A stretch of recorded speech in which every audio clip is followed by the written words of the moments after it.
తెలంగాణలోని కేవీఆర్ అనేటిగా జర్నలిస్ట్ని అత్యంత కిరాతకంగా ఏపీ పోలీసులు లాక్కెళ్ళి తీసుకెళ్లారు. భార్య ఏడుస్తున్నా, పిల్లలు ఏడుస్తున్నా, కుటుంబ సభ్యులు రోధిస్తున్నా కానీ కనీసం పట్టించుకుంటే ఎక్కడ తీసుకెళ్తున్నారో కూడా చెప్పకుండా తీసుకెళ్లారు. ఈ విధంగా ఆంధ్రప్రదేశ్ పోలీసులు తెలంగాణకు వచ్చేసి హైదరాబాద్కు వచ్చేసి తీసుకెళ్లారు, లాక్కెళ్లారు. దీంతో రెడ్ బుక్ అరాచకం కొనసాగుతుందనటానికి ఒక మచ్చుతునకగా, ఎందుకంటే జర్నలిస్టులపైనే ఈ విధంగా జర్నలిస్టులను అరెస్టు చేయడం, జర్నలిస్టులని లాక్కెళ్ళిపోవడం, అర్ధరాత్రి ఏ సమయంలో వచ్చారు అదంతా ఆ విషయాల్ని కేవీఆర్ వైఫ్ ఉన్నారు, వారు భార్య ఉన్నారు, వారు సతీమణి చెప్పండి. అంటే ఏ టైంలో వచ్చారు, ఏం చెప్పారు? నేను అప్పుడే ఆఫీస్ నుంచి వచ్చానండి 7:30కి. నా భర్త కూడా అప్పుడే నా వెనకాలే వచ్చారు. రాత్రి 7:30 ఆ టైంలో వచ్చి డ్రెస్ చేంజ్ చేసుకొని బయట కూర్చున్నాడు, చైర్ వేసుకొని బయట కూర్చున్నారు. తను ఫోన్ వాడట్లేదు, కేసు అయినప్పటి నుంచి ఫోన్ వాడట్లేదు. నా ఫోన్ తీసుకొని వీడియోస్ చూస్తున్నాడు, యూట్యూబ్ న్యూస్ చూస్తున్నాడు. సడన్గా ముగ్గురు వితౌట్ డ్రెస్, యూనిఫామ్ లేదు, డ్రెస్సులో వచ్చారు. మెడబట్టి లాక్కెళ్తున్నారు. చెప్పని కూడా చెప్పలేదు, ఇన్ఫామ్ చేయట్లేదు, లాక్కెళ్తున్నాను. మేమేమో ఇంట్లో కూర్చున్నాను, నేను పిల్లలు చదివించుకుంటా ఇంట్లో కూర్చున్నాను. లాక్కెళ్తున్నారు, గట్టిగా అరిచారు. మా ఆయన గట్టిగా అరిస్తే అప్పుడు వెళ్ళి నేను వెళ్ళనివ్వకుండా అడ్డుకుంటున్నాను. మెట్ల మీద తోసేసుకుంటూ తీసుకెళ్తున్నారు. ముగ్గురు పోలీసులే అంటున్నారు కానీ వాళ్ళు ఎవరు లేరు, మహిళా పోలీసులు ఎవరూ లేరు. నేను ఆపితే వాళ్ళే పోలీసులు మగవాళ్ళే నన్ను లాగుతున్నారు మెట్ల మీద. ఎంత దారుణంగా చేస్తున్నారంటే అసలు వినట్లేదు. కొంచెం ఆగండి, మాట్లాడదాము, ఏమైంది అంటే కూడా ఆగట్లేదు. అసలు ఆగకుండా కిందికి రండి అని కిందికి లాక్కెళ్ళారు. కారు ఎక్కించుకొని తీసుకెళ్ళడానికి ట్రై చేశారు. నోటీసులు చూపించలేదండి, డైరెక్ట్గా తీసుకెళ్తున్నారు. అక్కడ వచ్చి ఇంట్లో ఏం అసలు ఇంట్లోకి రాలేదు, అక్కడ కూర్చున్నారు. అటునుంచే లాక్కెళ్ళారు. ఆయన గట్టిగా అరిచేసరికి నేను వెళ్ళాను. అరిచేసరికి నేను వెళ్ళాను. వెళితే నేను మెట్ల మీదే ఆపుతున్నాను. ఆపినా వినకుండా నన్ను ఒక పోలీస్, అతను నన్ను పట్టుకుంటున్నాడు, గట్టిగా పట్టుకొని లాగేస్తున్నాడు. అయినా సరే నేను మా ఆయన వదలకుండా గట్టిగా పట్టుకున్నాను. కారు దాకా తీసుకెళ్ళాను. నన్ను గేట్లో వేసేసి లోపలికి వేసేసి వెళ్ళాలని ట్రై చేశాడు ఆయన, పోలీసు సిఐ శ్రీనివాస్ అనుకుంటాను ఆయన. కానీ నేను వదలకుండా అలాగే వెళ్ళాను. కార్ దగ్గర డోర్ తీసేసి లోపలికి వేసేలాగే తీసుకెళ్ళాలని ట్రై చేశాను. నేను కార్కి డోర్కి అడ్డం నించుని నేను పంపించాను. లోకల్ పోలీసులు ఎవరూ లేరు, మీరు అరెస్ట్ వారెంట్ లేదు, ఏమీ లేదు అని కాలనీ వాళ్ళంతా గుమిగూడి అడిగి క్వశ్చన్ చేస్తే అప్పుడు లోకల్ పోలీసులకు కాల్ చేశారు. అప్పుడు ఇలా చూపించారు అంతే, ఏదో నాన్ అవైలబుల్ వారెంట్ అని ఏదో చూపించారు. జస్ట్ ఇట్లా చూపించారు, పర్టికులర్గా మొత్తం మా చేతికి ఇచ్చి కూడా చూపించలేదు. జస్ట్ ఇట్లా చూపించి పెట్టేసుకొని లోకల్ పోలీసులకు ఫోన్ చేశారు. అప్పటిదాకా మేము ఎవరం పంపించలేదు. కాలనీ వాళ్ళు కూడా బాగానే సపోర్ట్ చేశారు. వాళ్ళు కూడా అప్పటిదాకా మేము పంపించలేదు. లోకల్ పోలీసులు వచ్చాక ఏపీ నుంచి వచ్చారండి వాళ్ళు. ఇంతకుముందు వచ్చారు వాళ్ళే, ఏపీ నుంచి వచ్చారు. లోకల్ పోలీసులు వచ్చాక ఏమైందంటే సర్ది చెప్తున్నారు మాకు, లేదమ్మా వారెంట్ ఉంది, మేము కూడా ఏం చేయలేము, మీరు వెళ్ళండి, సరూనగర్కి తీసుకెళ్తాము, అక్కడ సిఐ దగ్గరనో ఎస్ఐ దగ్గరనో కూర్చోబెట్టి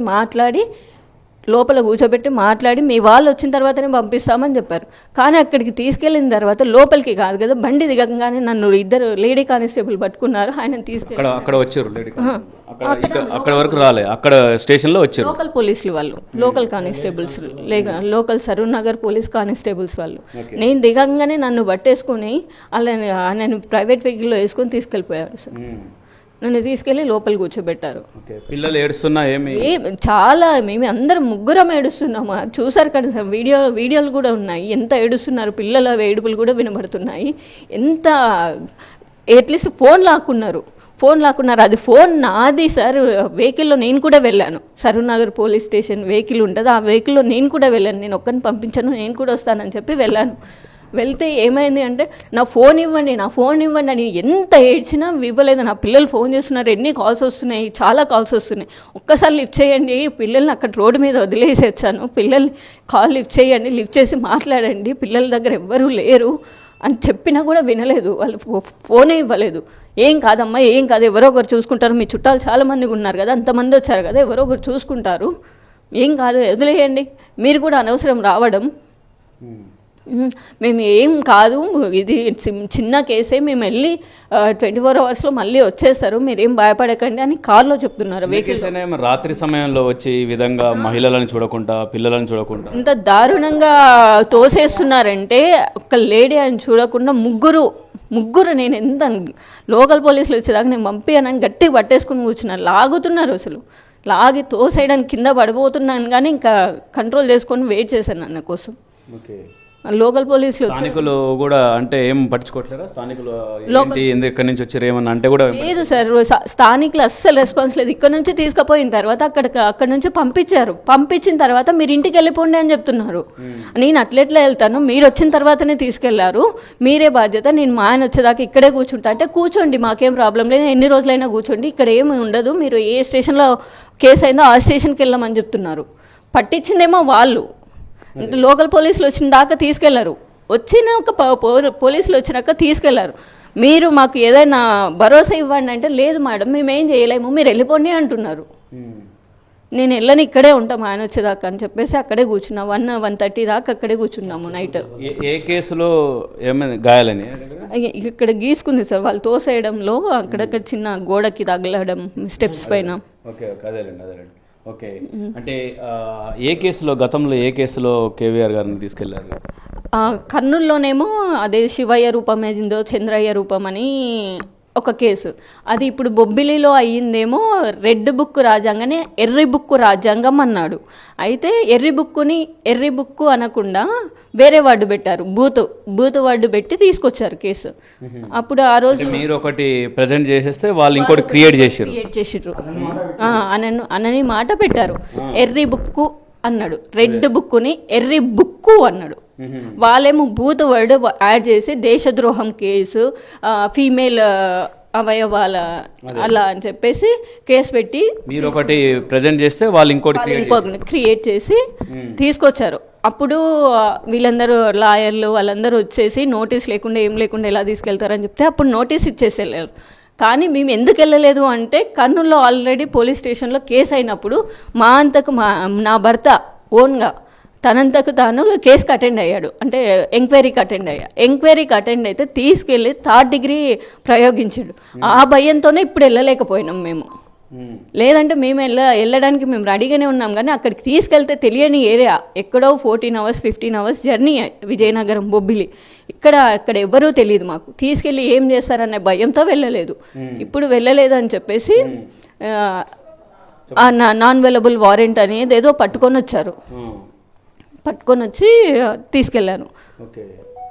అని మేము ఎంత రోధిస్తున్నా కూడా వినట్లేదు. ఇప్పుడు తీసుకెళ్లారు, ఏదైనా చేస్తే మొన్ననే సాయి కృష్ణ లాకప్ డెత్ అయింది. అలా కానీ ఎన్కౌంటర్ కానీ ఏమన్నా చేస్తే మా ఫ్యామిలీకి దిక్కేవారు. నేను నా పిల్లలు మిడిల్ క్లాస్ ఫ్యామిలీ, మాకు బ్యాక్గ్రౌండ్ ఏం లేదు, ఎలా బతకాలి మేము? ఎవరు బాధ్యులు దీనికి? ఏం కేసు అది? Journalism, just news. ప్రభుత్వాన్ని క్వశ్చన్ చేస్తే కేసులు పెడతారా? ఎందుకు అంత? నేను నీకు క్వశ్చన్ చేసిన నువ్వు ఆన్సర్ చెప్పు. క్వశ్చన్ చేసినప్పుడు ప్రభుత్వాన్ని బాధ్యత, ఆన్సర్ చెప్పు. వాళ్ళ మీడియాలో కూడా రకరకాల భాషను ఉపయోగించి వార్తలు రాసిన కథనాలు రాసిన సందర్భాలు ఉన్నాయి వాళ్ళ మీడియా.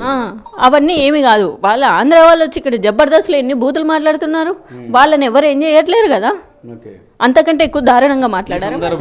ఈ సందర్భంగా తెలంగాణ జర్నలిస్ట్ నుంచి కావచ్చు, తెలంగాణ సమాజం నుంచి కావచ్చు, తెలంగాణ ప్రభుత్వం నుంచి కావచ్చు, మీరు ఎలాంటి మద్దతు కోరుకుంటున్నారు?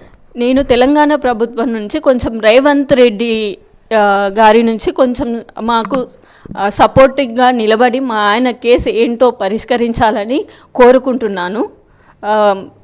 ఇంకా అదే మేమేమన్నా తప్పులుంటే మమ్మల్ని శిక్షించండి. నా భర్త ఏం చేశాడు? జస్ట్ న్యూస్ రాశాడు. న్యూస్కి ఇంత దారుణంగా దొంగతనం, రేపులు, మర్డర్లు చేసిన వాళ్ళని కూడా ఇంత దారుణంగా తీసుకెళ్లారేమో. ఇంత దారుణంగా లాక్కెళ్తున్నారు. అసలు ఎలా లాక్కెళ్తున్నారు అంటే రేపిస్ట్ని లాక్కెళ్తున్నారు. బట్టలు కూడా వేసుకొని బనియన్ మీద షార్ట్ మీద కూర్చున్నారు, అట్లనే లాగెళ్తున్నారు. మా ఆయన చెప్పులు లేకుండా పరిగెత్తిన వెనకాల. ఈ సంఘటన తర్వాత జర్నలిస్టులు కావచ్చు, జర్నలిస్టులు యూనియన్లు ఎవరైనా రెస్పాండ్ అయ్యారా గతంలో కావచ్చు? సార్ మన తెలంగాణ జర్నలిస్టులు రెస్పాండ్ అయ్యారు సార్. ఇంతకుముందు వచ్చిన వాళ్ళు మళ్ళీ వచ్చారు, నాకు పోలీస్ స్టేషన్కి వచ్చి వాళ్ళకి నాకు సపోర్టివ్గా మద్దతు ఇచ్చారు సార్. ఏమంటారు కేసులు కానీ దానిలో పోలీస్ స్టేషన్లో మాట్లాడడం కానీ చేశారు. వాళ్ళు సపోర్టివ్గా ఉన్నారు తెలంగాణ జర్నలిస్టుల నుంచి, కానీ ప్రభుత్వం నుంచి అయితే ఏమీ రావట్లేదు మాకు. తెలంగాణ ఇక్కడ ప్రభుత్వం అక్కడ ప్రభుత్వం కలిసి చేస్తున్నారు. ఇది ఈజీగా అర్థమైపోతుంది. లోకల్ పోలీసుల సహకారం లేకుండా ఎలా తీసుకెళ్తారు? బార్డర్ దాటేసి స్టేట్ దాటేసి ఎలా తీసుకెళ్తారు? వీళ్ళ సహకారం ఉంది కాబట్టే కదా వాళ్ళంతా ఇంత దూరం వచ్చింది. రెండు తెలుగు రాష్ట్రాల ప్రభుత్వాలు కలిసే ఇదంతా జర్నలిస్టులని ఎవరు ప్రశ్నించినా గవర్నమెంటే కదా, ప్రభుత్వంలో ఎవరున్నారో వాళ్ళే సపోర్ట్ చేస్తారు కదా. ఇక్కడ ప్రభుత్వం ఏముందో అక్కడ ప్రభుత్వానికి సపోర్ట్ చేస్తుంది. వాళ్ళు ఉన్నారు కాబట్టే కదా, వీళ్ళు సపోర్ట్ చేస్తున్నారు కాబట్టే వాళ్ళు అంత దూరం నుంచి రాగలిగారు. సీఎం రేవంత్ రెడ్డి కూడా మీ జిల్లే కదా, ఏమీ సపోర్ట్ లేదు సార్ ఇప్పటివరకు. మాకైతే ఇప్పటివరకైతే ఏమీ సపోర్ట్ దొరకలేదు. మరి ఇక ముందు ఏమైనా దొరుకుతుందేమో అని ఆశిస్తున్నాము. గతంలో అరెస్ట్ చేసినప్పుడు ఎలాంటి ఇబ్బందులు పెట్టారు, ఏం చెప్పారు? మళ్ళీ వచ్చారు కదా, వచ్చిన తర్వాత కేవీఆర్ గారు మీకు సార్ అరౌండ్ 4:30 అట్లా వెళ్ళాడు ఆ రోజు పోలీస్ స్టేషన్కి, కర్నూలు పోలీస్ స్టేషన్కి. మా లాయర్లతోనే వెళ్ళారు. లాయర్లను బయటకు పంపించి ఒక ½ అన్ అవర్ ఇంట్రాగేషన్ చేసి పంపిస్తామని చెప్పి పంపించారు. లాయర్లను బయటకు పంపించేసి లోపల కూర్చోబెట్టి బట్టలన్నీ పేసేసి డ్రాయర్ మీద కూర్చోబెట్టారంట. డ్రాయర్ మీద కూర్చోబెట్టి లెగ్స్ మీద అటు ముగ్గురు నించొని బాగా కొట్టారంట సార్. మెడ పట్టుకొని పైకి లాగారంట. బూతులు తిడుతున్నారంట. వైఫ్ల కానుంచి బూతులు తిడుతున్నాడంట. పిల్లలు వైఫ్ల కానుంచి బూతులు తిట్టి దారుణంగా హింసించారని చెప్పారు సార్. ఆ భయంతోనే ఇప్పుడు వెళ్ళలేకపోయారు. ఏమైనా బూతులకు రికార్డు ఉండదు కాబట్టి, రికార్డు ఉండదు, కెమెరాలు ఏమీ లేవు కదా సార్. మేము చెప్పేదానికి సాక్ష్యం లేదు కాబట్టి ఏం చేయలేకపోతున్నాం. మేము కూడా నోటి మాటతో చెప్తున్నాము. అక్కడ చేశారో లేదో అన్నది ప్రజలు కూడా. హాస్పిటల్లో కూడా దెబ్బలు కనిపించకుండా కొట్టారు.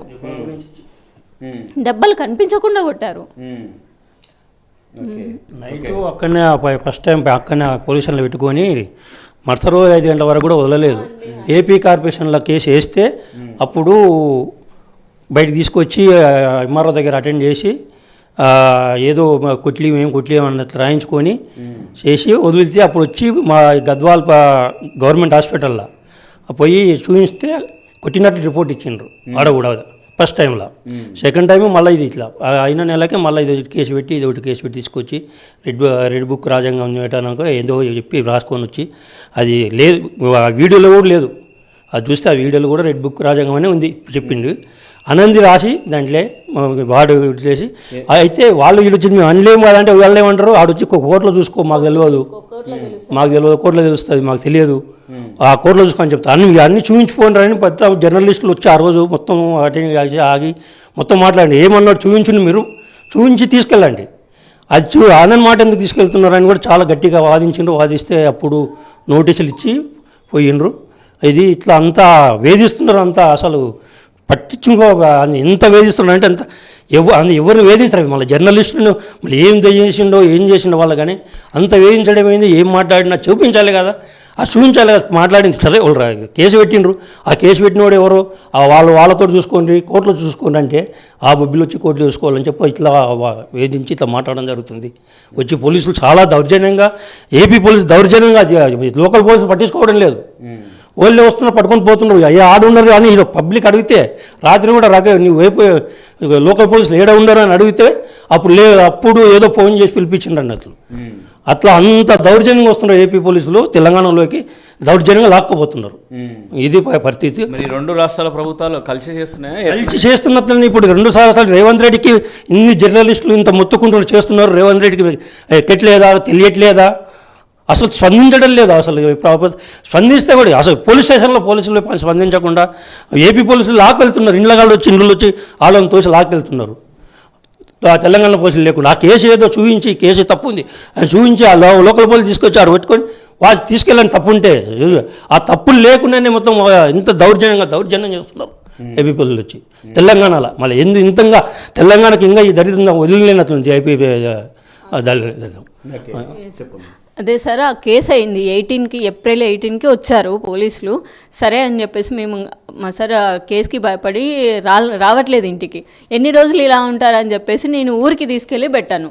అక్కడ మా కాల్ రికార్డింగ్స్ వినేసి నా ఫోన్ ట్రాప్ చేసేసి ఊరికి వెళ్ళారు సార్. ఊరికి వెళ్ళారు కొత్త ఊళ్ళో ఉన్న విషయం కూడా ఆయన ఉన్న విషయం కూడా మీ ఇద్దరు తప్ప ఎవరు తెలియదు. ఎవరికి తెలియదు. జస్ట్ ఫోన్ డైరెక్ట్ ఊళ్ళోకి వెళ్ళిరా? డైరెక్ట్ ఫోన్లలో కన్వర్జేషన్ అవుతుంది మాకు. జస్ట్ మాట్లాడుకుంటున్నాం ఎలా ఉన్నావు అని అలా మాట్లాడుకుంటున్నాం. ఊళ్ళో పెట్టాను, మా అమ్మ వాళ్ళ ఇంట్లో పెట్టాను. అక్కడికి వెళ్ళారు, నా ఫోన్ ట్రాప్ చేసేసి అక్కడికి వెళ్ళారు సార్. అక్కడికి వెళ్ళి జస్ట్ మా ఆయన బయటికి వెళ్ళిండు కాబట్టి అప్పుడు తప్పించుకోగలిగాడు. జస్ట్ అప్పుడు ఇట్లా బయటకు వెళ్ళిండు కాబట్టి తప్పించుకోగలిగాడు. 3 months నుంచి వేధిస్తున్నారు సార్. 3 months నుంచి వేధించడానికి మేము ఏం తప్పు చేసాం? మా హస్బెండ్ ఏం తప్పు చేశారు? దొంగతనం చేశారా? రేపులు ఏమైనా, మర్డర్లు ఏమైనా చేశారా? ఈ ఫోకస్ ఏదో వాళ్ళ మీద పడితే వాళ్ళు ఎంతమంది అరెస్ట్ అవుతారు? రేపిస్టులు, దొంగలు, దోపిడీలు చేసేవాళ్ళు. ఓకే, ఏపీ జర్నలిస్ట్ నుంచి మీరు ఏం కోరుకుంటున్నారు? అక్కడ కూడా జర్నలిస్టులు ఉంటారు, అక్కడ కూడా వార్తలు రాస్తుంటారు, ఆ విధంగా న్యూస్ ప్రజెంట్ చేస్తుంటారు. సార్ ఏపీ జర్నలిస్ట్ అని కూడా కోరుకుంటున్నాను సార్. మీరు మా కేవీఆర్కి సపోర్టింగ్గా నిలవాలని, మా కేవీఆర్ని క్షేమంగా బయటికి తీసుకురావాలని నేను కోరుకుంటున్నాను సార్. ఓకే, చెప్పమ్మా. ఇట్లా ఈ విధంగా లాక్కెళ్ళటంతో ఇక్కడ భార్య ఒంటరిగా, పిల్లలు, చిన్న చిన్న పిల్లలు, అది కూడా వాళ్ళు కూడా చిన్న పిల్లలు, చుట్టాలు ఉండరు, మీ చుట్టాలు ఉండారంటే చుట్టాలు ఎవరు ఉండరు సార్, ఎవరు చూసుకుంటారా పిల్లల్ని సార్? అట్లా లాక్కెళ్తే రాత్రిపూట ఇక్కడ ఏం కథ మాకేమో అక్కడ కొత్తకోట మేము అక్కడ మామన్నారు. అక్కడ నుంచి వచ్చే పిల్లల్ని మేము ఆ టైంలో చూసుకోగలుగుతామా సార్? ఆ పిల్లలు ఏం గతి కావాలి? ఏంది ఇట్లా తీసుకువెళ్ళకాము? ఆడి పిల్లల్ని లాగేసి తీసుకెళ్ళకాం ఏంది? ఏం వేగించుకోము, ఎవరు చేసిలేరా? ఈ ఓడతలు ఎవరు రాసిలేరా? ఈయన ఒక్కడే రాసిండ్రా? ఎందుకు పట్టిండి అన్నను? అదొకటి మాకు కావాలి సార్. నేను పేరే ఆడికి వచ్చిండ్రు, మా ఇంటికాడు ఉంటే మా ఇంటికాడు వచ్చి అడుగుతుండరు సార్. అందరూ పిల్లలు సన్న పిల్లలు ఉండరు, 3 ఇంట్లోకి దోసుకొని వచ్చిండ్రు. వచ్చి ఎక్కడ ఉండారని బాత్రూముల వల్ల తెడిచి చూస్తున్నారు సార్. 2 సన్న పిల్లలు ఉండరు. ఆ సన్న పిల్లల్ని వచ్చి చూస్తుండ్రు. లేరు సార్, ఇక్కడ ఎక్కడున్నారు చూసుకోండి అని చెప్పాము సార్. చెప్తే బాత్రూంలు అన్నీ చెక్ చేసి చూసి వచ్చిండ్రు. వచ్చి చేసుకోము ఏంది ఇది, ఎవరు రాసిలేరా? ఏం రాసిండు? ఏం తప్పు చేసిండు?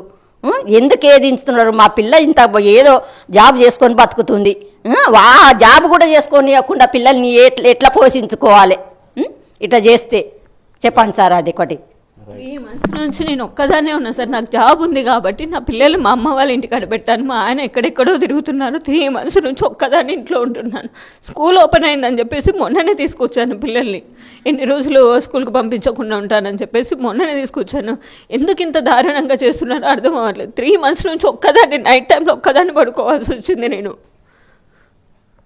ఎవ్వరూ లేరు. ఎంత ఎంత ఏడుస్తున్నా కనికరం, ఎంత కనికరం చూపించలేదు సార్. నిన్న నా పిల్లలు కింద పడి ఏడుస్తున్నా కూడా కనికరం చూపించలేదు.